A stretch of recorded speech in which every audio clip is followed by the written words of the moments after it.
ನಮಸ್ಕಾರ ಗೆಳೆಯರಿ, stock market Kannada ಚಾನಲ್ಗೆ ಸ್ವಾಗತ ಸುಸ್ವಾಗತ. ಹೇಳಿದ ವಿಡಿಯೋದಲ್ಲಿ ಇವತ್ತು ನಮ್ಮ ಮಾರ್ಕೆಟ್ ಅಲ್ಲಿ ಸುದ್ದಿಯಲ್ಲಿರುವಂತಹ ಇಂಪಾರ್ಟೆಂಟ್ ಶೇರ್ಗಳ ಬಗ್ಗೆ ತಿಳ್ಕೊಳ್ಳುವಂತ ಪ್ರಯತ್ನವನ್ನು ಮಾಡೋಣ. ಸಾಕಷ್ಟು ಸ್ಟಾಕ್ ಗಳಿಗೆ ಸಂಬಂಧಪಟ್ಟಂತ ಅಪ್ಡೇಟ್ ಗಳು ಬಂದಿದೆ, ಅವುಗಳನ್ನು ನೋಡೋಣ. ಜೊತೆಗೆ ಇವತ್ತಿನ ನಮ್ಮ ಮಾರ್ಕೆಟ್ ಪರ್ಫಾರ್ಮೆನ್ಸ್ ನ ಬಗ್ಗೆ ನಮ್ಮ ಗಿಫ್ಟ್ ನಿಫ್ಟಿ ಯಾವ ಇಂಡಿಕೇಶನ್ ಕೊಡ್ತಾ ಇದೆ, ಏಷ್ಯನ್ ಮಾರ್ಕೆಟ್ಸ್ ಯಾವ ರೀತಿ ಟ್ರೇಡ್ ಆಗ್ತಿದೆ, ಇದರ ಬಗ್ಗೆ ಕೂಡ ತಿಳ್ಕೊಳ್ಳೋಣ. ಮೊದಲಿಗೆ ಡಿಸ್ಕ್ಲೇಮರ್ ಕೊಡಲಿಕ್ಕೆ ಇಷ್ಟಪಡ್ತೀನಿ. ಇಲ್ಲಿ ಕವರ್ ಮಾಡ್ತಿರುವಂತ ಯಾವುದೇ ಸ್ಟಾಕ್ ಅನ್ನು ಕೂಡ ರೆಕಮೆಂಡ್ ಮಾಡ್ತಿಲ್ಲ. ನೀವು ಫರ್ದರ್ ಸ್ಟಡಿ ಮೆಡಿಟೇಷನ್ ತಗೊಳ್ಬಹುದು.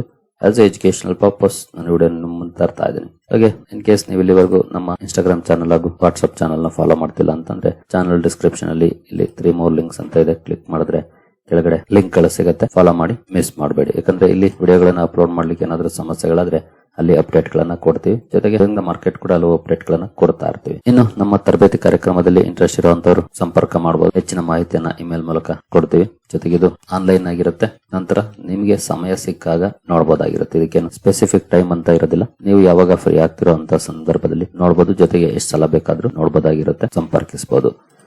ನಿನ್ನೆ ಅಮೆರಿಕನ್ ಮಾರ್ಕೆಟ್ ನ ಪರ್ಫಾರ್ಮೆನ್ಸ್ ನೋಡಿದ್ರೆ ಡೌ ಜೋನ್ಸ್ ಅಲ್ಲಿ ನೋಡಬಹುದು 114.0.25% ಪಾಸಿಟಿವ್ ಪರ್ಫಾರ್ಮೆನ್ಸ್ ನೋಡಲಿಕ್ಕೆ ಸಿಕ್ಕಿದೆ. ಬಟ್ ಹೈಲಿ ವಾಲಟೈಲ್ ಪರ್ಫಾರ್ಮೆನ್ಸ್ ಇದೆ. ಗ್ಯಾಪ್ ಅಪ್ ಅಲ್ಲಿ ಓಪನ್ ಆಗಿದೆ, ನಂತರ ಡೌನ್ ಆಗಿದೆ, ಮತ್ತೆ ಒಂದಷ್ಟು ರಿಕವರ್ ಆಗಿದೆ, ಮತ್ತೆ ನೆಗೆಟಿವ್ ಆಗಿದೆ. ನೋಡಬಹುದು ಎಲ್ಲಿವರೆಗೂ ಹೋಗಿದೆ ಅಂತ. ಮತ್ತೆ ಒಂದಷ್ಟು ರಿಕವರ್ ಆಗಿ 114 ಪಾಯಿಂಟ್ಸ್ ಅಪ್ ಅಲ್ಲಿ ಕ್ಲೋಸಿಂಗ್ ಅನ್ನ ಕೊಟ್ಟಿದೆ. But highly volatile performance American market ಅಲ್ಲಿ ನೋಡ್ಲಿಕ್ಕೆ ಸಿಕ್ಕಿದೆ. ಇನ್ನು ನಾಸ್ಡಾಕ್ ಪರ್ಫಾರ್ಮೆನ್ಸ್ ಅನ್ನ ನೋಡಿದ್ರೆ ಇಲ್ಲಿ ಕೂಡ 98.0.45% ಪಾಸಿಟಿವ್ ಪರ್ಫಾರ್ಮೆನ್ಸ್ ಇದೆ. ಇಲ್ಲೇನಂತ ದೊಡ್ಡ ವಾಲಟಿಲಿಟಿ ಇಲ್ಲ. ಡೌ ಜೋನ್ಸ್ ಅಲ್ಲಿ ಇದ್ದಾಗ ನಾರ್ಮಲ್ ಪರ್ಫಾರ್ಮೆನ್ಸ್ ನೋಡಲಿಕ್ಕೆ ಸಿಕ್ಕಿದೆ. 0.45% ಅಪ್ ಅಲ್ಲಿ ನಾಸ್ಡಾಕ್ ಕ್ಲೋಸಿಂಗ್ ಅನ್ನ ಕೊಟ್ಟಿದೆ. ಇನ್ನು ನಮ್ಮ ಮಾರ್ಕೆಟ್ ನ FIS DIS ಆಕ್ಟಿವಿಟೀಸ್ ಕಡೆ ನಾವು ಬರೋದಾದ್ರೆ ನಿನ್ನೆ FIS ನೋಡಬಹುದು 2169 ಕೋಟಿ ನೆಟ್ ಸೆಲ್ಲಿಂಗ್ ಅನ್ನ ಮಾಡಿದ್ದಾರೆ. DIS 3014 ಕೋಟಿ ನೆಟ್ ಬೈಯಿಂಗ್ ಅನ್ನ ಮಾಡಿದ್ದಾರೆ. FIS ಕಡೆಗಿಂದ ನೆಟ್ ಸೆಲ್ಲಿಂಗ್ ಕಂಟಿನ್ಯೂ ಆಗಿದೆ. ಈ ತಿಂಗಳಲ್ಲೂ ಕೂಡ DIS ಬೈಯಿಂಗ್ ಅನ್ನ ಮಾಡ್ತಾನೆ ಹೋಗ್ತಾ ಇದ್ದಾರೆ. ಇನ್ನು ಇಂಡಿವಿಜುವಲ್ ಸ್ಟಾಕ್ ಗಳ ಕಡೆ ನಾವು ಬರೋದಾದ್ರೆ ಇನ್ಫೋಸಿಸ್ ಇವತ್ತು ಫೋಕಸ್ ಅಲ್ಲಿ ಇರುತ್ತೆ. ಕಾರಣ ನೋಡಬಹುದು, ಇನ್ಫೋಸಿಸ್ ಬೋರ್ಡ್ ಟು ಮೂಲ್ share buyback proposal on September 11. ನಾಡಿದ್ದು ಕಂಪನಿ ಬೈಬ್ಯಾಕ್ ಬಗ್ಗೆ ಡಿಸಿಷನ್ ತಗೊಳ್ಳಿಕ್ಕೆ ಬೋರ್ಡ್ ಮೀಟಿಂಗ್ ಅನ್ನ ಕರೆದಿದೆ. 2022ರಲ್ಲಿ 9300 ಕೋಟಿ ಮೊತ್ತದ ಶೇರ್ ಅನ್ನ ಬೈಬ್ಯಾಕ್ ಮಾಡಿತ್ತು ಕಂಪನಿ. ಈಗ ಮತ್ತೆ ಬೈಬ್ಯಾಕ್ ಮಾಡ್ಲಿಕ್ಕೆ ಡಿಸಿಷನ್ ತಗೊಳ್ಳಕ್ಕೆ ಬೋರ್ಡ್ ಮೀಟಿಂಗ್ ಅನ್ನ ಕರೆದಿದೆ. ಎಷ್ಟು ಬೈಬ್ಯಾಕ್ ಮಾಡ್ತಾರೆ, ಪ್ರೈಸ್ ಏನಿರುತ್ತೆ, ಎಲ್ಲವೂ ಕೂಡ ಸೆಪ್ಟೆಂಬರ್ 11ನೇ ತಾರೀಕು ಡಿಸೈಡ್ ಆಗುತ್ತೆ. ಜೊತೆಗೆ ಶೇರ್ ಬೈಬ್ಯಾಕ್ ಮಾಡೋದು 2 ರೀಸನ್ ಗಳಿಗೆ ಮಾಡ್ತಾರೆ. ಒಂದು, ಕಂಪನಿಯ ಶೇರ್ ಡೌನ್ ಆಗಿದೆ, ಒಳ್ಳೆ ವ್ಯಾಲ್ಯೂಯೇಷನ್ ಅಲ್ಲಿ ಸಿಗ್ತಿದೆ ಅಂದಾಗ ಕಂಪನಿಗಳು ಅಥವಾ ಪ್ರಮೋಟರ್ಸ್ ಬೈಬ್ಯಾಕ್ ಅನ್ನ ಅನೌನ್ಸ್ ಮಾಡ್ತಾರೆ, ಅಥವಾ ಅಂತಹ ಚಾನ್ಸಸ್ ಜಾಸ್ತಿ ಇರುತ್ತೆ. ಅಥವಾ ಕಂಪನಿಯಲ್ಲಿ ಅಥವಾ ಪ್ರಮೋಟರ್ಸ್ ಹತ್ರ ಅಡಿಷನಲ್ ಕ್ಯಾಶ್ ಇದೆ, ಸ್ಟ್ರಾಂಗ್ ಇದೆ ಅಂದಾಗ್ಲೂ ಕೂಡ ಬೈಬ್ಯಾಕ್ ಅನ್ನ ಮಾಡ್ತಾರೆ. ಇದು ಅಡ್ವಾಂಟೇಜ್ ಅನ್ನ ತರುತ್ತೆ. ಯಾಕೆಂತಂದ್ರೆ number of out standing shares ಕಡಿಮೆ ಆಗುತ್ತೆ. ಜೊತೆಗೆ ಅದು EPS ಅನ್ನು ಕೂಡ ಜಾಸ್ತಿ ಮಾಡುತ್ತೆ. P ರೇಷಿಯೋನ ಕಡಿಮೆ ಮಾಡುತ್ತೆ. Number of out standing shares ಕಡಿಮೆ ಆದ್ರೆ EPS ಜಾಸ್ತಿ ಆದ್ರೆ ಈ ರೀತಿಯ ಅಡ್ವಾಂಟೇಜಸ್ ಇರುತ್ತೆ. ಜೊತೆಗೆ ಇನ್ನೂ ಒಂದು ಕಾರಣಕ್ಕೆ ಬೈಬ್ಯಾಕ್ ಅನ್ನ ತರಬಹುದು. ಯಾಕಂದ್ರೆ ಈ ಹಿಂದೆ ಇನ್ಫೋಸಿಸ್ ಆ ರೀತಿಯ ಕೆಲಸವನ್ನ ಮಾಡಿದೆ. ಅಂದ್ರೆ ಕಂಪನಿಯ ಮೇಲೆ ಒಂದು ಆರೋಪ ಬಂತು, ಇವರು ಮಿಸ್ರೆಪ್ರೆಸೆಂಟ್ ಮಾಡ್ತಿದ್ದಾರೆ ನಂಬರ್ಸ್ ಅನ್ನ ಅನ್ನುವಂತ ಆರೋಪವನ್ನ ವಿಜಲ್ ಬ್ಲೋವರ್ ಮಾಡಿದ್ರು. ಆಗ ಸ್ಟಾಕ್ ಕ್ರಾಶ್ ಆಯ್ತು. ಕ್ರಾಶ್ ಆದಂತ ಸಂದರ್ಭದಲ್ಲಿ ಕಂಪನಿಯ ಪ್ರಮೋಟರ್ಸ್ ಬಂದು ನಾವು ಬೈಬ್ಯಾಕ್ ಮಾಡ್ತೀವಿ ಅಂತ ಬಂದ್ರು. ಬೈಬ್ಯಾಕ್ ಮಾಡಿದ್ರು ಕೂಡ ಆನಂತರ ಆಡಿಟ್ ಅನ್ನ ಮಾಡಿದ್ರು. ಅಲ್ಲೇನು ಸಮಸ್ಯೆ ಇಲ್ಲ ಅಂತ ಗೊತ್ತಾಯ್ತು. ನಂತರ ಸ್ಟಾಕ್ ಕೂಡ ಅಪ್ ಆಯ್ತು. Especially Infosys American depository receipts ಅಲ್ಲೂ ಕೂಡ ಲಿಸ್ಟ್ ಆಗಿದೆ ADR ಅಲ್ಲಿ. ಹಾಗಾಗಿ ಅಲ್ಲಿನ ಪ್ರೊಸೀಜರ್ ತುಂಬಾನೇ ಕ್ರಿಟಿಕಲ್ ಇರುತ್ತೆ. ಅವರು ಕೂಡ ಕ್ಲೀನ್ ಚಿಟ್ ಅನ್ನ ಕೊಟ್ರು. ನಂತರ ಸ್ಟಾಕ್ ಅಪ್ ಆಯ್ತು. ಆಗ್ಲೂ ಕೂಡ ಬೈಬ್ಯಾಕ್ ಅನ್ನ ಅನೌನ್ಸ್ ಮಾಡಿದ್ರು. ಅಂದ್ರೆ ಕಂಪನಿಯ ಮೇಲೆ ಆರೋಪ ಬಂದಾಗ ಬೈಬ್ಯಾಕ್ ಅನ್ನ ಅನೌನ್ಸ್ ಮಾಡಿದ್ರೆ ಪ್ರಮೋಟರ್ಸ್ಗೆ ಅವರ ಕಂಪನಿಯ ಮೇಲೆ ಇರುವಂತ ನಂಬಿಕೆಯನ್ನ ತೋರಿಸುತ್ತೆ. ಜೊತೆಗೆ ನಾವು ತಪ್ಪು ಮಾಡಿಲ್ಲ ಅಂದ್ರೆ ಯಾಕೆ ಹೆದರಬೇಕು ಅನ್ನುವಂತ ಕಾನ್ಫಿಡೆನ್ಸ್ ಅನ್ನ ತೋರಿಸುತ್ತೆ. ಆಗ್ಲೂ ಕೂಡ ಇವರು ಬೈಬ್ಯಾಕ್ ಅನ್ನ ಮಾಡಿದ್ರು. ಈಗೇನು ಯಾವುದೇ ರೀತಿಯ ಸಮಸ್ಯೆ ಇಲ್ಲ. ಬಟ್ ಸ್ಟಾಕ್ ಅಂತೂ ಅಂಡರ್ ಪರ್ಫಾರ್ಮೆನ್ಸ್ ಮಾಡ್ತಿದ್ದಾವೆ, ಎಸ್ಪೆಷಲಿ IT ಸೆಕ್ಟರ್ ನ ಶೇರ್ಗಳು. ಇಂತಹ ಸಂದರ್ಭದಲ್ಲಿ ಒಂದು ಬೂಸ್ಟ್ ಅಂತಾನೆ ಹೇಳ್ಬೋದು ಇನ್ಫೋಸಿಸ್ ಈ ರೀತಿಯ ಡಿಸಿಷನ್ ಅನ್ನು ತಗೊಳ್ತಾ ಇರೋದು. ನೋಡೋಣ ಯಾವ ರೀತಿ ರಿಯಾಕ್ಷನ್ ಬರುತ್ತೆ ಅಂತ. ಸ್ಟಾಕ್ ಅನ್ನು ಇವತ್ತು ಅಬ್ಸರ್ವ್ ಮಾಡಬಹುದು ನಿಮ್ಮ ವಾಚ್ ಲಿಸ್ಟ್ ಅಲ್ಲಿ ಇಟ್ಕೊಂಡು. ನಂತರ ಹುಡ್ಕೋ ಸುದ್ದಿಯಲ್ಲಿರುತ್ತೆ. ಕಾರಣ ಕಂಪನಿಗೆ ಸಂಬಂಧಪಟ್ಟಂತೆ ಒಂದು ಒಳ್ಳೆ ಸುದ್ದಿ ಬಂದಿದೆ. ನೋಡಬಹುದು, ಹುಡ್ಕೋ signs MOU with Nagpur metropolitan region development authority. ಸುಮಾರು 11,300 ಕೋಟಿ ಲೋನ್ ಗೆ ಸಂಬಂಧಪಟ್ಟಂತೆ MOU ಮಾಡ್ಕೊಂಡಿದೆ ನಾಗ್ಪುರ್ ಮೆಟ್ರೋ ಜೊತೆ. ಈ ಸುದ್ದಿಯ ಕಾರಣಕ್ಕೆ ಹುಡ್ಕೋ ಫೋಕಸ್ ಅಲ್ಲಿ ಇರುತ್ತೆ. ಅಬ್ಸರ್ವ್ ಮಾಡಬಹುದು ಯಾವ ರೀತಿ ಇರುತ್ತೆ ರಿಯಾಕ್ಷನ್ ಅಂತ. ನಂತರ IRB ಇನ್ಫ್ರಾ ಕೂಡ ಸುದ್ದಿಲಿರುತ್ತೆ. ಕಾರಣ ಆಗಸ್ಟ್ ಮಂತ್ ನ ಟೋಲ್ ಕಲೆಕ್ಷನ್ ಡೇಟಾ ರಿಲೀಸ್ ಆಗಿದೆ. ಇಯರ್ ಆನ್ ಇಯರ್ 12% ರೈಸ್ ಆಗಿದೆ ಟೋಲ್ ಕಲೆಕ್ಷನ್. ಈ ಕಾರಣದಿಂದ IRB ಇನ್ಫ್ರಾ ಕೂಡ ಅಬ್ಸರ್ವ್ ಮಾಡಬಹುದು ಇವತ್ತು ಯಾವ ರೀತಿ ರಿಯಾಕ್ಷನ್ ಇರುತ್ತೆ ಅಂತ. ನಂತರ ಬ್ರಿಗೇಡ್ ಎಂಟರ್ಪ್ರೈಸಸ್ ಕೂಡ ಸುದ್ದಿಲಿರುತ್ತೆ. ಕಾರಣ ಕಂಪನಿಗೆ ಸಂಬಂಧಪಟ್ಟಂತೆ ಒಂದು ಒಳ್ಳೆ ಸುದ್ದಿ ಬಂದಿದೆ ನೋಡಬಹುದು. Brigade enterprises science joint development agreement for 2500 crore residential project in East Bengaluru. 2500 ಕೋಟಿ ರೆಸಿಡೆನ್ಷಿಯಲ್ ಪ್ರಾಜೆಕ್ಟ್ ನ ಜಾಯಿಂಟ್ ರೀಡೆವಲಪ್ಮೆಂಟ್ ಗೆ ಅದು ಜಾಯಿಂಟ್ ಡೆವಲಪ್ಮೆಂಟ್ ಅಗ್ರಿಮೆಂಟ್ ಗೆ ಸೈನ್ ಮಾಡಿದೆ. ಈ ಸುದ್ದಿಯ ಕಾರಣಕ್ಕೆ ಬ್ರಿಗೇಡ್ ಎಂಟರ್ಪ್ರೈಸಸ್ ಅನ್ನು ಕೂಡ ಅಬ್ಸರ್ವ್ ಮಾಡಬಹುದು ಯಾವ ರೀತಿ ಇರುತ್ತೆ ಮಾರ್ಕೆಟ್ ಅಲ್ಲಿ ರಿಯಾಕ್ಷನ್ ಅಂತ. ನಂತರ ಟಿವಿಎಸ್ ಮೋಟಾರ್ಸ್ ಕೂಡ ಸುದ್ದಿಯಲ್ಲಿರುತ್ತೆ. ಕಾರಣ ಅಗೇನ್ ಜಿಎಸ್ಟಿ ಕಟ್ಸ್ ಏನಿದೆ ಅದನ್ನ ಕಸ್ಟಮರ್ಸ್ ಗೆ ವರ್ಗಾವಣೆ ಮಾಡ್ತೀವಿ ಅನ್ನುವಂತ ಅನೌನ್ಸ್ಮೆಂಟ್ ಅನ್ನ ಮಾಡಿದೆ, ರಿಡಕ್ಷನ್ ಅನೌನ್ಸ್ ಮಾಡಿದೆ. ಈ ಸುದ್ದಿಯ ಕಾರಣಕ್ಕೆ ಟಿವಿಎಸ್ ಮೋಟಾರ್ಸ್ ಅನ್ನು ಕೂಡ ಅಬ್ಸರ್ವ್ ಮಾಡಬಹುದು. ನಿನ್ನೆ ಈಗಾಗಲೇ ಆಟೋ ಸೆಕ್ಟರ್ ಅಲ್ಲಿ ತುಂಬಾ ಒಳ್ಳೆ ರಿಯಾಕ್ಷನ್ ಬಂದಿದೆ, ಇವತ್ತು ಕೂಡ ಅಬ್ಸರ್ವ್ ಮಾಡಬಹುದು. ಟಿವಿಎಸ್ ಮೋಟಾರ್ ಈ ಅನೌನ್ಸ್ಮೆಂಟ್ ಅನ್ನ ಮಾಡಿದೆ, ಯಾವ ರೀತಿ ರಿಯಾಕ್ಷನ್ ಇರುತ್ತೆ ಅಂತ. ನಂತರ ಪಿಸಿಬಿಎಲ್ ಕೆಮಿಕಲ್ ಕೂಡ ಸುದ್ದಿಯಲ್ಲಿರುತ್ತೆ. ಕಂಪನಿ ಕೆಲಸ ಮಾಡ್ತಿರುವಂತಹ ಪ್ರಾಡಕ್ಟ್ ಸೆಗ್ಮೆಂಟ್ ಅಲ್ಲಿ ಸುಮಾರು 50% ಕೆಪಾಸಿಟಿ ಅಡಿಷನ್ ಬಗ್ಗೆ ಅನೌನ್ಸ್ಮೆಂಟ್ ಅನ್ನ ಮಾಡಿದೆ ಮುಂದಿನ ದಿನಗಳಲ್ಲಿ. ಈ ಸುದ್ದಿಯ ಕಾರಣಕ್ಕೆ ಪಿಸಿಬಿಎಲ್ ಕೆಮಿಕಲ್ ಅನ್ನು ಕೂಡ ಅಬ್ಸರ್ವ್ ಮಾಡಬಹುದು. ನಂತರ ಕೋಲ್ ಇಂಡಿಯಾ ಸುದ್ದಿಯಲ್ಲಿರುತ್ತೆ. ಕೋಲ್ ಇಂಡಿಯಾ ಕೂಡ ಒಂದು ಬಿಗ್ ನ್ಯೂಸ್ ಅನ್ನ ಕೊಡ್ತಾ ಇದೆ ಅಂತಾನೆ ಹೇಳ್ಬೋದು.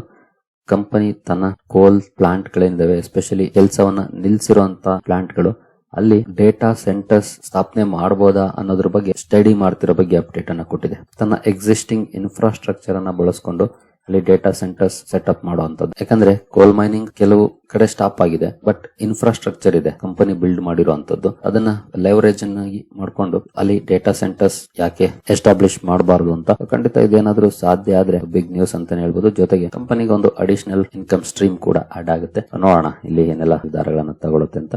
ಈ ಸುದ್ದಿಯ ಕಾರಣಕ್ಕೆ ಕೋಲ್ ಇಂಡಿಯಾ ಕೂಡ ಫೋಕಸ್ ಅಲ್ಲಿರುತ್ತೆ, ಅಬ್ಸರ್ವ್ ಮಾಡಬಹುದು ಇವತ್ತು.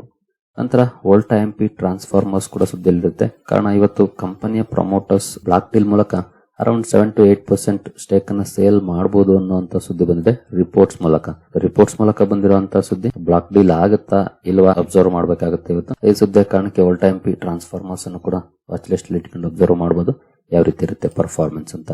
ನಂತರ ಕ್ರಾಫ್ಟ್ಸ್ಮನ್ ಆಟೋಮೇಷನ್ ಕೂಡ ಸುದ್ದಿಲಿರುತ್ತೆ. ಕಾರಣ ಕಂಪನಿ ಒಂದು ಸ್ಟ್ರಾಟಜಿಕ್ ಅಕ್ವಿಸಿಷನ್ ಮಾಡಿದೆ. ಈಸ್ಟ್ ಸ್ಕ್ವೇರ್ ಎನರ್ಜಿ ಕಂಪನಿಯಲ್ಲಿ 26% ಸ್ಟೇಕ್ ಅನ್ನ ತಗೊಂಡಿದೆ.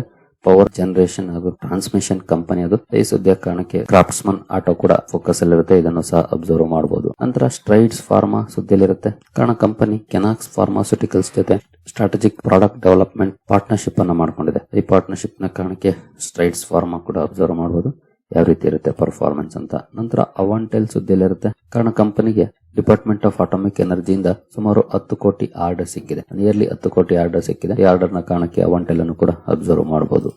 ನಂತರ ರೈಲ್ ವಿಕಾಸ್ ನಿಗಮ್ ಲಿಮಿಟೆಡ್ ಸುದ್ದಿಯಲ್ಲಿರುತ್ತೆ. ಕಾರಣ ಕಂಪನಿ ಒಂದು ಸಬ್ಸಿಡಿಯರಿಗೆ ಸಂಬಂಧಪಟ್ಟಂತೆ ಡಿಸಿಷನ್ ತಗೊಂಡಿತ್ತು ಸಬ್ಸಿಡಿಯರಿ ಸ್ಥಾಪನೆ ಮಾಡಲಿಕ್ಕೆ, ಆದ್ರೆ ಅದಕ್ಕೆ ಅಪ್ರೂವಲ್ ಸಿಕ್ಕಿಲ್ಲ. ಡಿಪಮ್ ಇಂದ ಅಂದ್ರೆ department of investment and public asset management department ಇಂದ ಅಪ್ರೂವಲ್ ಸಿಕ್ಕಿಲ್ಲ. ಈ ಸುದ್ದಿಯ ಕಾರಣಕ್ಕೆ ಫೋಕಸ್ ಅಲ್ಲಿರುತ್ತೆ. ಸ್ಟಾಕ್ ಅನ್ನು ಸಹ ಅಬ್ಸರ್ವ್ ಮಾಡಬಹುದು. ಒಳ್ಳೆ ಸುದ್ದಿ ಏನಲ್ಲ, ಹಾಗಂತ ತುಂಬಾ ಬ್ಯಾಡ್ ನ್ಯೂಸ್ ಕೂಡ ಅಲ್ಲ, ಬಟ್ ಅಪ್ರೂವಲ್ ಸಿಗದೆ ಇರೋದು ಸ್ವಲ್ಪ ಡಿಸಪಾಯಿಂಟ್ಮೆಂಟ್ ಅಂತಾನೆ ಹೇಳ್ಬೋದು. ನೋಡೋಣ ಯಾವ ರೀತಿ ಮಾರ್ಕೆಟ್ ರಿಯಾಕ್ಟ್ ಮಾಡುತ್ತೆ ಅಂತ. ನಂತರ quality power and electrical equipments ಕೂಡ ಸುದ್ದಿಯಲ್ಲಿರುತ್ತೆ. ಕಂಪನಿಗೆ 2 ಆರ್ಡರ್ ಸಿಕ್ಕಿದೆ, ಸುಮಾರು 75 ಕೋಟಿ ಮೊತ್ತದ ಆರ್ಡರ್, 2 ಸಿಗ್ನಿಫಿಕೆಂಟ್ ಆರ್ಡರ್ ನ ಕಾರಣಕ್ಕೆ ಕ್ವಾಲಿಟಿ ಪವರ್ ಎಲೆಕ್ಟ್ರಿಕಲ್ ಎಕ್ವಿಪ್ಮೆಂಟ್ಸ್ ಕೂಡ ಸುದ್ದಿಯಲ್ಲಿರುತ್ತೆ, ಇದನ್ನು ಸಹ ಅಬ್ಸರ್ವ್ ಮಾಡಬಹುದು ಇವತ್ತು. ನಂತರ ರೈಲ್ಟೆಲ್ ಕಾರ್ಪೊರೇಷನ್ ಸುದ್ದಿಯಲ್ಲಿರುತ್ತೆ.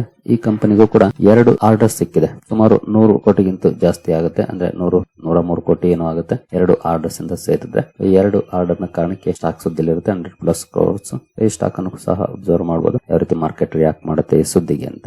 ನಂತರ ಜಾನ್ ಕಾಕ್ರಿಲ್ ಇಂಡಿಯಾ ಲಿಮಿಟೆಡ್ ಕೂಡ ಸುದ್ದಿಯಲ್ಲಿರುತ್ತೆ. ಕಾರಣ ಕಂಪನಿಗೆ ಗೋದಾವರಿ ಪವರ್ ಇಂದ 50 ಕೋಟಿ ಮೊತ್ತದ cold rolling mill supply order ಸಿಕ್ಕಿದೆ. ಈ 50 ಕೋಟಿ ಆರ್ಡರ್ ನ ಕಾರಣಕ್ಕೆ ಜಾನ್ ಕಾಕ್ರಿಲ್ ಕೂಡ ಸುದ್ದಿಯಲ್ಲಿರುತ್ತೆ, ಇದನ್ನು ಸಹ ಅಬ್ಸರ್ವ್ ಮಾಡಬಹುದು. ನಂತರ ಬಿಆರ್ ಗೋಯಲ್ ಇನ್ಫ್ರಾ ಕೂಡ ಸುದ್ದಿಯಲ್ಲಿರುತ್ತೆ. ಕಂಪನಿಗೆ ನಾಸಿಕ್ ರೀಜನ್ ಅಲ್ಲಿ 125 ಕೋಟಿ ವರ್ತ್ ಆಫ್ ಪ್ರಾಜೆಕ್ಟ್ ಸಿಕ್ಕಿದೆ. ಈ ಸುದ್ದಿಯ ಕಾರಣಕ್ಕೆ ಬಿಆರ್ ಗೋಯಲ್ ಇನ್ಫ್ರಾಸ್ಟ್ರಕ್ಚರ್ ಅನ್ನು ಕೂಡ ಅಬ್ಸರ್ವ್ ಮಾಡಬಹುದು. ನಂತರ ಆರಿಸ್ ಇನ್ಫ್ರಾ ಸೊಲ್ಯೂಷನ್ಸ್ ಕೂಡ ಸುದ್ದಿಯಲ್ಲಿರುತ್ತೆ. ಕಾರಣ ಕಂಪನಿ ಬೆಂಗಳೂರಲ್ಲಿ ವಿಲ್ಲಾ ಪ್ಲಾಟ್ಸ್ ಅನ್ನ ಲಾಂಚ್ ಮಾಡಿದೆ, ವೈಷ್ಣವಿ ರೆಸಿಡೆನ್ಸ್ ಅಂತ. ಸುಮಾರು 200 ಕೋಟಿ ಕ್ರಾಸ್ ಡೆವಲಪ್ಮೆಂಟ್ ವ್ಯಾಲ್ಯೂ ಹೊಂದಿರುವಂತಹ ಪ್ರಾಜೆಕ್ಟ್. ಈ ಸುದ್ದಿಯ ಕಾರಣಕ್ಕೆ ಆರಿಸ್ ಇನ್ಫ್ರಾ ಕೂಡ ಫೋಕಸ್ ಅಲ್ಲಿರುತ್ತೆ, ಇದನ್ನು ಸಹ ಅಬ್ಸರ್ವ್ ಮಾಡಬಹುದು. ಇನ್ನು ಪ್ರೈಮರಿ ಮಾರ್ಕೆಟ್ ಕಡೆ ಬಂದ್ರೆ ಅಮಾಂತ ಹೆಲ್ತ್ ಕೇರ್ ಐಪಿಒದ ಲಿಸ್ಟಿಂಗ್ ಇರುತ್ತೆ ಇವತ್ತು. ಗ್ರೇ ಮಾರ್ಕೆಟ್ ಪ್ರೀಮಿಯಂ ನೋಡಬಹುದು 7%, ಎಷ್ಟಕ್ಕೆ ಲಿಸ್ಟ್ ಆಗುತ್ತೆ ಅನ್ನೋದನ್ನ ಅಬ್ಸರ್ವ್ ಮಾಡಬಹುದು ಇವತ್ತು. ನಂತರ ಕ್ರೂಡ್ ಕಡೆ ಬಂದ್ರೆ ಕ್ರೂಡ್ ಅಲ್ಲಿ ಸ್ವಲ್ಪ ಮಟ್ಟಿಗೆ ಪಾಸಿಟಿವ್ ಪರ್ಫಾರ್ಮೆನ್ಸ್ ಇದೆ, ನಿನ್ನೆ ಕೂಡ ಸ್ವಲ್ಪ ಅಪ್ ಆಗಿದೆ, ಇವತ್ತು ಕೂಡ ಸ್ವಲ್ಪ ಮಟ್ಟಿಗೆ ಪಾಸಿಟಿವ್ ಇದೆ ಪರ್ಫಾರ್ಮೆನ್ಸ್.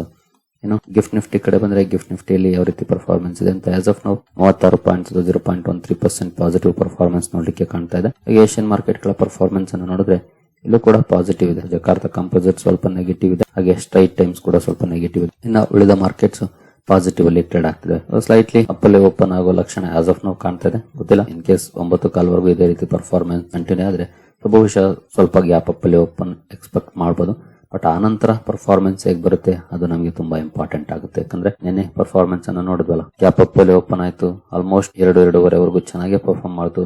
ಕೊನೆ 1 ಗಂಟೆಯಲ್ಲಿ ಮಾರ್ಕೆಟ್ ಡೌನ್ ಆಯ್ತು. ಹಾಗಾಗಿ ಕ್ಲೋಸಿಂಗ್ ನಮಗೆ ತುಂಬಾ ಇಂಪಾರ್ಟೆಂಟ್ ಆಗುತ್ತೆ. ನೋಡೋಣ ಯಾವ ರೀತಿ ಇರುತ್ತೆ ಪರ್ಫಾರ್ಮೆನ್ಸ್ ಅಂತ. ಇನ್ನು ಗೋಲ್ಡ್ ಅಲ್ಲಿ ಒಳ್ಳೆ ರ್ಯಾಲಿ ನೋಡ್ಲಿಕ್ಕೆ ಕಾಣ್ತಾ ಇದೆ. ನೋಡಬಹುದು ಇವತ್ತು ಕೂಡ ಅಪ್ ಆಗಿದೆ ಸ್ವಲ್ಪ ಮಟ್ಟಿಗೆ. ಇನ್ನು ರೂಪಾಯಿ ಅಂತೂ ಡಾಲರ್ ಎದುರುಗಡೆ ವೀಕ್ ಆಗ್ತಾನೆ ಹೋಗ್ತಾ ಇದೆ. ಮೋರ್ ದನ್ 88 ಇದೆ ನೋಡಬಹುದು. ನೋಡೋಣ ಇವತ್ತು ಯಾವ ರೀತಿ ಪರ್ಫಾರ್ಮೆನ್ಸ್ ಕಂಟಿನ್ಯೂ ಆಗುತ್ತೆ ಅಂತ. ಸರಿ ಗೆಳೆಯರೆ, ಈ ಎಲ್ಲ ಅಪ್ಡೇಟ್ಸ್ ನಿಮಗೆ ಇಷ್ಟ ಆಗಿದೆ ಅನ್ಕೊಳ್ತೀನಿ. ಮುಂದಿನ ವಿಡಿಯೋದಲ್ಲಿ ಸಿಗೋಣ. ಅಲ್ಲಿವರೆಗೂ ಜೈ ಹಿಂದ್, ಜೈ ಕರ್ನಾಟಕ.